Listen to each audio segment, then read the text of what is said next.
কীভাবে কথায় আছে না যে অহংকার পতনের মূল। শেখ হাসিনা পতন হওয়ার পেছনে শেখ হাসিনার অহংকার ছিল।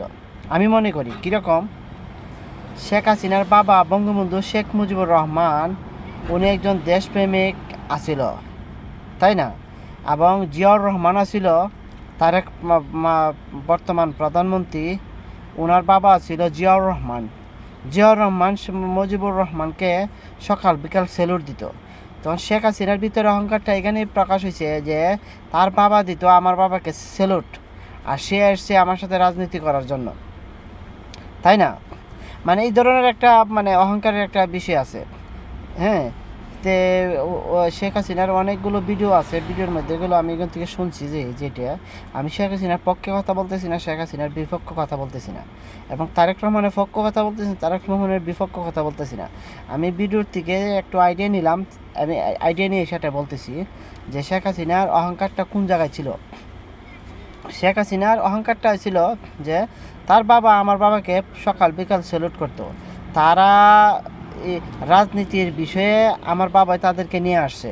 হ্যাঁ, আমি অনেক আগে ভিডিও দেখছি শেখ হাসিনা এবং যে খালেদা জিয়া, তাদের মধ্যে একটা ভালো একটা সম্পর্ক ছিল, বন্ধুত্ব বলেন, এবং দেখা গেছে কি বলে অনেকে ভালো একটা সম্পর্ক ছিল। সম্পর্কটা আস্তে আস্তে শেষ হয়ে গেছে কীভাবে, তারা যখন দুই পক্ষে দুইটা রাজনীতি দল হয়ে গেছে। হ্যাঁ, এখান থেকে তাদের সম্পর্কটা শেষ হয়ে গেছে, তারা এখন একজনে একজনের প্রতি হিংসা রাজনীতি করে। হ্যাঁ, আর শেখ হাসিনা অহংকারটা হলো এখানে যে তার বাবাকে সকাল বিকাল স্যালুট করতো, সে আসছে আমার সাথে রাজনীতি করার জন্য। তার ভিত্তিতে একটা অহংকারী কাজ করছে বিদায় কাজ করে সেটাই কার্যক্রম করছে, এই জন্য আজকে শেখ হাসিনার পতন। কিন্তু আমি সত্যি কথাই বলতে পারি, শেখ হাসিনাই কোনো ধরনের দুর্নীতি করে নাই, শেখ হাসিনা দেশের উন্নয়নই করছে। আর শেখ হাসিনা সত্যিকারী দেশপ্রেমিক হলো শেখ হাসিনা, আমি মনে করি। যেটা সত্যি সেটাই বলতেছি, আমি কোনো পক্ষে বিপক্ষে বলতেছি না, আমি সত্যি কথাই বলতেছি। হ্যাঁ, এখানে শেখ হাসিনার কিছু ভুল আছে। ভুলটা হয়েছে কি, তা যখন আসছিল যে মুক্তিযুদ্ধ থাকা অবস্থায় শেখ হাসিনা মুক্তিযুদ্ধকে অনেক মূল্যায়ন করছে, অনেক সুযোগ সুবিধা দিছে। তারা যখন একসাথে কমে গেছে, যে মুক্তিযোদ্ধা যারা, তারা তো অবশ্যই এখান থেকে তাদের সুযোগ সুবিধা এগুলো ভোগ করতেছে। আর যারা নাতিপতি, যারা বলছে যে নাতিপতিরা গেলে এই বুদ্ধিমান না, রাজাকারা বাচ্চারা সবাই বুদ্ধিমান, এই কথাটা বলার কারণে শেখ হাসিনার পতন হয়েছে।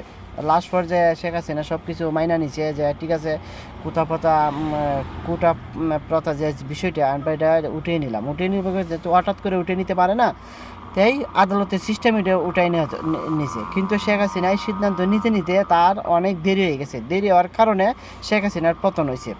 কীভাবে পতন হয়েছে, জুলাই আন্দোলনে কীভাবে পতন হয়েছে আমরা সবাই সেটা জানি। আচ্ছা, যাই হোক, আমার মেন কথা এটা না। আমার মেন কথা হলো, আমরা যে কোনো বিষয়ে রাজনীতিক কিন্তু অনেক বিষয়ে, আমরা যারা পাবলিক আছি, আমরা কিন্তু এতটা রাজনীতিক বুঝি নাই, কিন্তু আমরা আইডিয়া করতে পারি কীরকম। এখন তারেক রহমান, মাননীয় প্রধানমন্ত্রী তারেক রহমানকে উনি দেখাইছে যে বাংলাদেশ থেকে গ্যাস উত্তোলন করে নিয়ে যাচ্ছে, একটা নকশার মাধ্যমে দিয়ে দেখাই দিছে, আমরা সেটাই বিশ্বাস করে নিছি, অনেকে এটাই বিশ্বাস করে নিছি। হ্যাঁ, এটাই আমরা বিশ্বাস করে নিছি। আবার আন্দোলনের সময় কিন্তু আরেকটা বিষয়, আমি আবার পিছনের দিকে একটু ফিরে যেতেছি। আন্দোলনের সময় কিন্তু যখন শেখ হাসিনা বাংলাদেশ থেকে চলে যায় ইন্ডিয়া, তখন এর পরে কিন্তু বাংলাদেশের যে ভিসাগুলো, ইন্ডিয়ার যে ভিসা আছে না, সব কিছু কার্যক্রম বন্ধ করে দেওয়া হয়েছে। এখন যখন তারেক রহমান আবার আসলাম, বর্তমানে যখন তারেক রহমান চলে গেল চাইনার থেকে, এই ধরনের একটা পরিকল্পনা চলতেছে কীরকম, যে চীন থেকে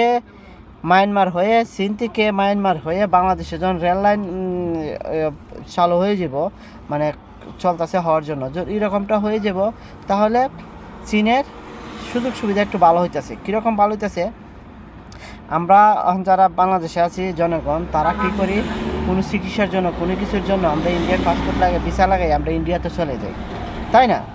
আমরা ইন্ডিয়াতে চলে যাই। আর যখন চীনের সাথে সুযোগ সুবিধা ভালো হয়ে যাবো, তখন আমরা চীনের ভিসা লাগাই ট্রেনে অল্প টাকার মধ্যে আমরা চীন যেতে পারবো। বিজনেসের বিষয় বলি, যে কোনো বিষয়ে আমরা চীনে যেতে পারবো। তাহলে এই ইন্ডিয়ার যে তাদের যে একটা ইনকাম আছিল বিচার বিষয় থেকে, এই ইনকামটা একটু কমে গেল এবং তাদের সাথে কূটনীতিক একটু সমস্যা হয়ে গেল, সমস্যা হয়ে যাবো, তাই না? তো এটা তো আমরা আম পাবলিক দেখতেছি। চীনে আমরা দেখাই দিছে গ্যাস ইন্ডিয়া এইভাবে থেকে উঠে নিয়ে গেছে একটা নকশার মাধ্যমে, যে দেখাই দিছে, আমরা ওইটা বিশ্বাস করছি। হ্যাঁ, আর আরেকটা বিষয় দেখাই দিছে কি, যে আমরা যদি চীন থেকে রেল লাইন বাংলাদেশের দিয়ে প্রবেশটা করাই, এটা চীনে, এটা আমরা দেখতেছি কি চোখের দেখা দেখতেছি কি সুযোগ সুবিধা হইতেছে।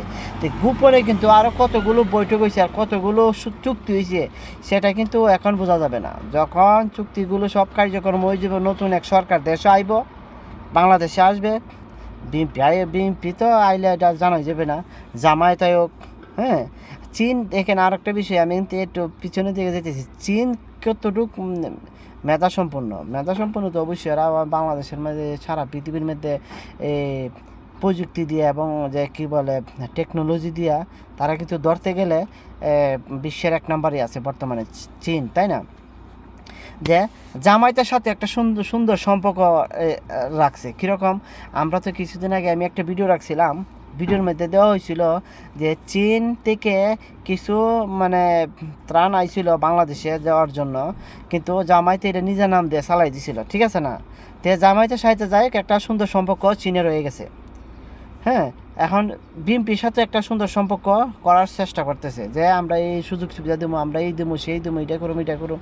এইদিকে আইসা পদ্মা নদীর পাশে যে জায়গাটার নামটা এই মুহূর্তে আমার মনে নাই, এই জায়গার মধ্যে আমরা একটা স্থাপন করব। এই স্থাপন করার পরে ইন্ডিয়ার চারিদিক দিয়ে আমাদের পাকিস্তান দিকে ব্লক করা আছে, আর আমাদের চীন থেকে তো সব দিকে মায়ানমার ওই দিকে সব দিকে ব্লক করা আছে। মানে তারা মানে নজরদারি করতেছে ইন্ডিয়ার। এখন বাংলাদেশে যদি নজরদারি করতে পারে, শ্রীলঙ্কা কিন্তু ইন্ডিয়ায় নজরদারি করতে, চায়না নজরদারি করতেছে, যে বাংলাদেশটা তো হয়ে যায়, তাতে তারা সব দিক দিয়ে ইন্ডিয়াকে গ্রাউ করে ফেলবে। আসলে এটা না বিষয়, বাংলাদেশের সার্বভৌমত্ব বাংলাদেশকে রক্ষা করতে হবে। চীন আইসা বাংলাদেশকে সার্বভৌমত্ব রক্ষা করবে সেটা কখনোই নেই, সেটা কোনো ধরনের মানে সম্ভব না। আমার থেকে আমি মনে করি, যেটা আমি মনে করি ইন্ডিয়ার থেকে চীনে আসুক সমস্যা নাই, রেল লাইন আসুক সমস্যা নাই, কিন্তু এখানে আমরা দেখার মধ্যে আসতেছি, বুঝতে পারতেছি যে আমাদের কতটুকু একটা সুযোগ সুবিধা হইতেছে, তাই না? আমরা চোখে দেখতেছি আর কি সুন্দর একটা সুযোগ হইতেছে, কি সুন্দর একটা চুক্তি হয়েছে, খুব ভালো। কিন্তু এর তলে গোপনে যে কতগুলো চুক্তি হয়ে গেছে, কতগুলো চুক্তি হইতেছে হবে, এটা শুধু এই জানে, যে মাননীয় প্রধানমন্ত্রী তারেকুর রহমান জানে, উনি জানে, আর কেউ জানে না। আর যাই নতুন একটা দল আসলে যদি বিএনপি আসলে চাইনার সাথে সম্পর্ক ভালো, কিন্তু এগুলো আস্তে আস্তে প্রকাশ হবে। বিএনপি থাকলে কোনো সময় প্রকাশ হবে না।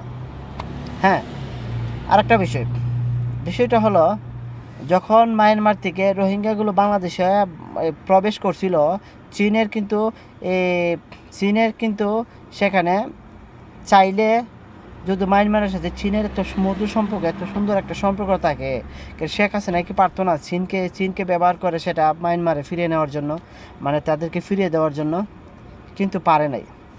এটা চীনের একটা পরিকল্পনায় সব রোহিঙ্গারা বাংলাদেশে পাঠিয়ে দিয়া মনে করেন যে পরবর্তী কোনো সরকার আইলে আমরা তাদেরকে ব্যবহার করতে পারবো, ওই রোহিঙ্গার বিষয় দিয়ে আমরা ব্যবহার করে আমরা বাংলাদেশে হস্তক্ষেপ করতে পারবো। আমি মনে করি এটা। গলাটা শুকাই গেছে, তাই একটু কোল্ড ড্রিঙ্কস খেলাম। আচ্ছা, যাই হোক, এখন চীন সরকার তারেক রহমানকে দেখাইছে যে যদি আপনি আমাদের সাথে কূটনীতিগুলো করেন, এই চুক্তিগুলো করে, তাহলে আমরা চেষ্টা করব যাতে বার্মাদেরকে মানে রোহিঙ্গাদেরকে আমরা মায়ানমারে ফিরিয়ে দেওয়ার জন্য, ঠিক আছে না? এই চুক্তিগুলো হয়তো আছে, কিছু একটা আছে অবশ্যই, এটা তো আর আমরা মিডিয়ার সামনে আর আমরা শুনতে পারবো না, মিডিয়া তো প্রকাশ হবে না। মিডিয়া প্রকাশ হবে যে ভালো ভালো দিকগুলো প্রকাশ করা হবে, খারাপ দিকগুলো কোনো সময় প্রকাশ করা হবে না। আমি একটু আবার অতীতে একটু ফিরে যাই। শেখ হাসিনা কিন্তু বলেছিল যদি আমরা সেন্ট মার্টিন আমেরিকার হাতে দিয়ে দিই, তাহলে কিন্তু আমরা আমি শেখ হাসিনা বাংলাদেশে প্রধানমন্ত্রী হিসেবে থাকতে পারবো। আমার বাবা ছিল দেশপ্রেমিক, তাই আমি দেশপ্রেমিকের সন্তান হিসেবে এবং আমি নিজে একজন দেশপ্রেমিক হিসাবে কোনো সময় নিজের বাংলাদেশের কোনো অংশ কোনো কাউকে দিয়ে আমি দেশের প্রধানমন্ত্রী থাকতে চাই না। যদি জনগণ চায় তাহলে আমি থাকবো, জনগণ না চাইলে আমি থাকবো না, তাই না? পরবর্তীতে কিন্তু যাই হোক ইউনুস আসছে, ইউনুস এসে এখানে কীগুলো চুক্তি করছে আপনারা সবাই জানেন, আমি বেশি আর বলি না, এগুলো সবাই সব কিছু জানেন। হ্যাঁ, তারপরে করছে কি এখন যদি মানে চাইছিল আমেরিকারা যদি এই জায়গায় বসতে পারে তো চীনের প্রতি মানে চীনের নজরদারি করতে পারবে, কিন্তু এই সুযোগ বাংলাদেশের মানুষ দেবে না আমি মনে করি। হ্যাঁ, শেখ হাসিনা তো বলেও দেবে না, আর বাংলাদেশের মানুষও দেবে না। এখন চীন এই সুযোগে তারেক রহমানকে ব্যবহার করে যে এই মংলা বন্দর না কি নামটা এই মুহূর্তে আমার মনে পড়তেছে না, এই জায়গায় আইসা তারা একটা এই সুযোগ নিছে, এই জায়গার মধ্যে একটা মানে করবো যে করার জন্য একটা সুযোগ নিছে। কেন? তখন এখন যদি চীনও যদি বলে আমরা চেন মার্টিন আমাদেরকে দিয়ে দাও, আমরা এই জায়গার মধ্যে একটা কিছু একটা করবো, তাহলে সে চীন একটা বিলেনের এক পর্যায়ে পড়ে গেল। বাংলাদেশের মানুষের জন্য সারা বিশ্বের জন্য একটা বিলেন হয়ে গেল চীন, কিন্তু তারা সেটা চাই না চাইয়া তারা অন্য জায়গায় চেন মার্টিনের আশেপাশে একটু দূরে মংলা বন্দর মনে সম্ভবত ঠিক এটি হবে সম্ভবত, এই জায়গার মধ্যে তারা গাটি করবে না, তারা একটা মানে করার জন্য চাইছে। তো এইটা কিন্তু অনেক টেকনিক, কারণ চীনকে দ্বারাই সম্ভব এই টেকনিকগুলো কাটাতে। আচ্ছা যাই হোক, শেখ হাসিনা কতগুলো ঋণের বোঝা আমাদের গাড়ির উপরে চাপাই দিয়ে গেছে। হ্যাঁ, এরপরে ইউনুস আইসা 2 বছরে এর চেয়ে বেশি আরও ঋণের বোঝা আমাদের সাধারণ মানুষের উপর চাপাই দিয়ে গেছে। হ্যাঁ, তারেক রহমান আইসা ব্যাংক ব্যালেন্স থেকে টাকা নিয়ে এই ধরনের একটা ঋণের বোঝা আমাদের উপর চাপাই দিয়ে গেছে। হ্যাঁ, সরকারেরও তো এই একটা ভিডিওতে আমি দেখছিলাম, একজন লোক বলছিল যে আমরা বাংলাদেশ আসলে পরানার দিয়ে ভরা। কিরম? এই স্বরাষ্ট্রমন্ত্রী হলো হ্যাঁ আমেরিকার আর প্রধানমন্ত্রী হলো কানাডা, আর আমরা বাংলাদেশের জনগণ এই আর্জেন্টিনা আর ব্রাজিল। মানে জিনিসটা আমি আসলে গুছিয়ে বলতে পারি না, কিন্তু সে বলেছে খুব ফানি লাগছিল, খুব ভালো লাগছিল বিষয়টা। তাই আমরা এরকমই বাংলাদেশের মানুষ, আমরা এলাম এরকম। এখান থেকে যদি আমি মনে করি এখান থেকে যদি সম্পূর্ণ ভিডিওটা দেখে থাকেন তাহলে কিছুটা অবশ্যই বুঝতে পারবেন। আশা করি সবাই দেখবেন। আমি এত গুছাই বলতে লাস্টে পারি নাই, কারণ হচ্ছে কি অনেক বড় হয়ে গেছে ভিডিওটা, এই জন্য লাস্টে এত বুঝাই বলতে পারি নাই। যাই হোক, সবাইকে ধন্যবাদ।